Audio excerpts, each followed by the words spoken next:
We are back and we're talking about Braun Strowman's Everything on the Menu. We watched one episode. It was episode 2. He was in Washington, D.C. And he was literally, all he was doing was eating food. He was eating food. Well, it was, so if you ever watched the show Diners, Drive-Ins, and Dives, Food Network show with Guy Fieri, it was very similar in It's very similar. I mean, it's almost virtually identical. I mean, Braun Strowman he's like a grittier version of Guy Fieri. Mm-hmm. It's kind of crazy. It really made me want a chili dog because those things looked so effing good. I'm like, can I just like have all of them? Right. It's like, how many do you want? Yes. But then he ate at a Washington, D.C. soul food place, and it looked pretty good, but I'm not generally a big soul food guy. I love soul food. Really? Oh, yeah. Well, it is spicy. You like more of a spicier... Yeah, I do. You're more of a spicier palate. It's like, ooh, I would like both. Please and thank you. Because I love those local places. But we came up with a pretty interesting concept is, what about other wrestlers who are in shows in non-wrestling roles? Right. Now, I got a bit of a mix of everything, and there is a lot of history regarding this. Okay. So we'll get into it, and we're going to kick it like really old school and go to the fucking Ed Sullivan Show. Well, then there we go. So Ed Sullivan hosted a variety of wrestlers throughout Ed Sullivan's existence. I mean, people don't realize how big Ed Sullivan was in early TV. This was the first case of a wrestler doing a non-wrestling thing because Gorgeous George was a recurring guest and did skits with the Ed Sullivan Show. Why that's significant? It's because Gorgeous George is also the guy who pioneered the characters in wrestling. Right. He was the first big TV wrestler back in the day. Like, this is 40s, 50s, 60s, people. Yeah. That's sort of where we are. There were a couple of other things that there were a couple of other wrestlers that did appearances for the Ed Sullivan Show. We're going to get into the next one. And that is this man. It's kind of a freaky picture, but this is Tor Johnson. He was at this point, he was a Swedish professional wrestler for a few years, but then he got into acting. So he's kind of like the first actor. Yeah, if you're first professional wrestling to turn into actor, right. Yeah. So he was the main villain in the Aliens from Outer, what was it called? The Invaders something from Outer Space. This is very old school stuff. I actually have his whole thing. So he started his career in 1934 in films. So keep that in mind. There's a huge line up until 1961. Plan 9 from Outer Space. So the picture that you see here. It was from that. It was from that. So that was probably his biggest role, but he was in Lady in the Iron Mask. He was in Behind Locked Doors. He was behind in those things. He was in Rocky Jones, Space Ranger. He was in The Adventures of Harlem Holiday. He was in Bonanza. He was in The Adventures in Paradise. So let's just say that this guy has had a very long and storied career, but a lot of his skills and a lot of what he did was because of professional wrestling, because he did wrestle kind of in that TV era as well. And he put a lot of that into it. And before he died, he credited a lot of his acting credentials to wrestling because he did have to act. He also played George the Animal Steel in George's biopic for some reason because he was before George and George was still alive. So I don't know why they had a person play George the Animal Steel. Learning the ropes, though this is kind of a different situation because the main actor was a Super Bowl champion multiple times, played for the Denver Broncos, the Cleveland Browns, stuff like that. He played a teacher and a professional wrestler. So Learning the Ropes was a middle school teacher, if I'm not mistaken, who was also a professional wrestler. And this was a sitcom back in the 70s. Interesting. So kind of a different sort of twist on it. It wasn't necessarily a wrestler playing an actor. It was an actor playing a wrestler. Right. and a football player playing both. Right. So kind of a different situation there. It wasn't super long. It only ran for a couple of years. I'm not surprised. So this show was called Tag Team.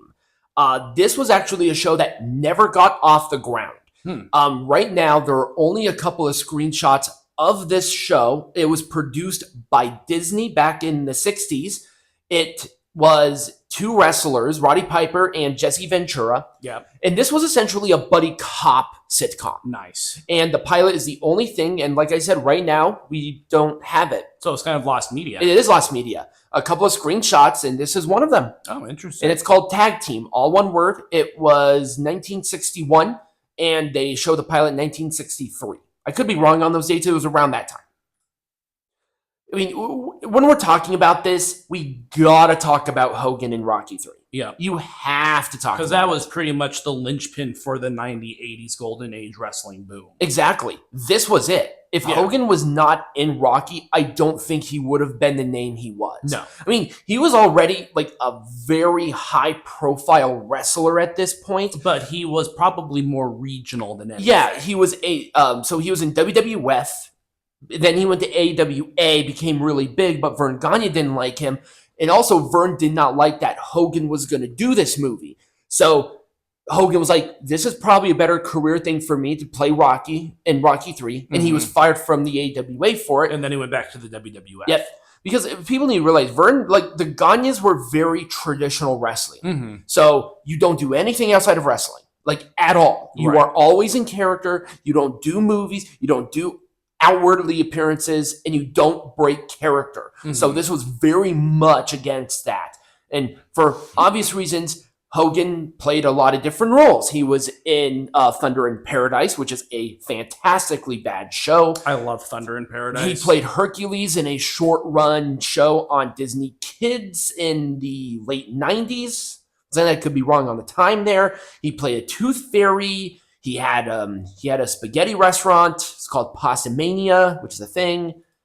And then you have the wrestling family sitcoms. Yep. So Hogan Knows Best is probably the most popular or the most well-known. Yep. I'm so convinced that this was the show that killed this family. Probably. It just makes sense. Yeah, it does. Now, there were a couple of other wrestlers who had a very similar thing. And that this gave rise to the drama aspect of like not necessarily wrestling, but like just like the day in the life of a wrestler outside of wrestling. Right. And that's really what we're talking about. Or like reality television. I'm thinking like Total Bellas and Total Divas. That's what I was going to bring up. Total Bellas, Total Divas. The Big Show actually had a very similar show to this. It was called The Big Show. Oh yeah, I remember that. I think. It was very short run. Yeah, I don't remember it lasting very long, but nope. And there were like a ton. I mean, these were it for the pictures, but there were a ton of movies that were based on wrestling. There were a lot of wrestlers that were in movies, like Roddy Piper in what's that fucking movie called? My brain froze for a second. And there was a lot of wrestlers who do the whole wrestling to movies pipeline. Because The Rock, John Cena, we talked about Tor Johnson, Gorgeous George did a couple of things after. And these are just in here in America. Right. There were a lot of them that were outside of... And there are a lot of wrestlers who want to get into acting. Right. And there are a lot of there was a lot of actors who want to do wrestling, like Paul Walker Heiser, like Logan Paul, Jelly Roll. These are non-wrestlers who want to wrestle. Right. All with varying degrees of success, but, that's neither here nor there. You see, I think at the end of the day, there are so many things that are incorporated into professional wrestling that you can do outside of professional wrestling. If you're a wrestler, the possibilities of what you can do with the skill set that you get are endless. Yep. It's like you know how to keep yourself in shape. You can build a fan base, so you can do a lot of other things outside. You can get into television. You know how to act now. And nowadays, it's so much more prevalent, which is fantastic. It's maybe longevity of somebody's career. Yep. Maybe they can take a couple of years off to do a show maybe or they something. Can retire earlier and not have to worry about wrestling until their 80s. Right, exactly. So I think it's really cool. Strowman, now, Peanut Gallery, what were your thoughts about Strowman eating food? I thought it was just Braun Strowman eating food. And It was so fun because he's like a lot taller than he's everybody. like a big guy, and it's like, oh, here's some food. Yeah, they were like lifting up to him. I liked it because it really showed a lot of Adam Scherr outside of Braun Strowman. So he talked they about have a lot of personality, very not like big scary monster. Right. It was I was like he almost quickly became one of my favorites again because like he showed a lot of personality. He's actually very knowledgeable about taste. He has a great palate. He does. So he was like, hey, we need to get Braun Strowman into Hell's Kitchen. We do. That'd be awesome. That would be so. That would be so awesome. I want to see Gordon Ramsay just try and. That would be so great. That would be awesome. That'd be so awesome. But I do recommend everything on the menu with Braun Strowman. Yeah, if you're into food and you don't want to see Guy Fieri do it, you can watch Braun Strowman do it. It was really cool. I thought it was a fun experience. You can find the second episode for free on YouTube as well. I'll leave a link to it. Why not? They put it out there. It's on USA Network. Yep, and it got better ratings than AEW and NXT. So I thought that was really cool. So if you guys enjoy this, remember to like, subscribe, share. No match just didn't make sense in this context. No. And as always, be majestic.